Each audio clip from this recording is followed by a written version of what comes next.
नागपुरात जो कर्फ्यू लागला आहे आणि मला वाटतं जवळपास 6-7 दिवसापासून बाजारपेठा बंद आहे. लोकांचं करोडो रुपयाचं नुकसान होत आहे. समोर सण आहे, ईद आहे, गुढीपाडवा आहे आणि नागपूर शहरात दोन्ही समाज एकमेकाच्या सणामध्ये शरीक होतात आणि चांगल्या रीतीनं तो सण मनवतात. तर यातून मुक्तता करायला पाहिजे.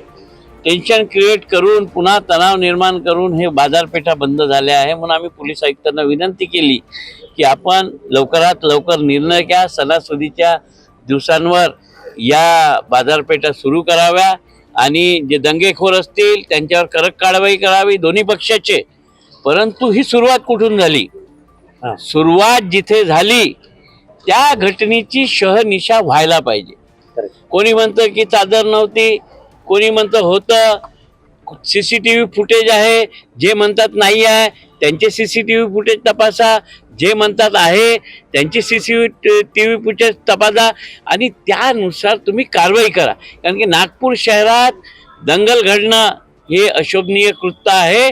याला जबाबदार कोण आहे दोन्ही प्रकरणामध्ये? म्हणजे त्यांनी दंगा करून गाड्या फोडल्या त्यांच्या सुद्धा आणि ज्यांनी हे घडवलं त्यांचं सुद्धा.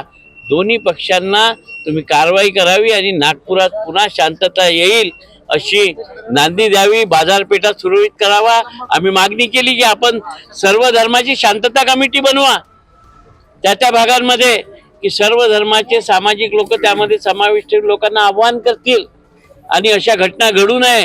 आणि असे जर दहशतवाद करणारे चिथावणी देणारे लोक असतील त्या लोकांना समाजापासून दूर ठेवण्याचं काम करावं अशीच मागणी आम्ही पोलीस आयुक्तांना केली आहे.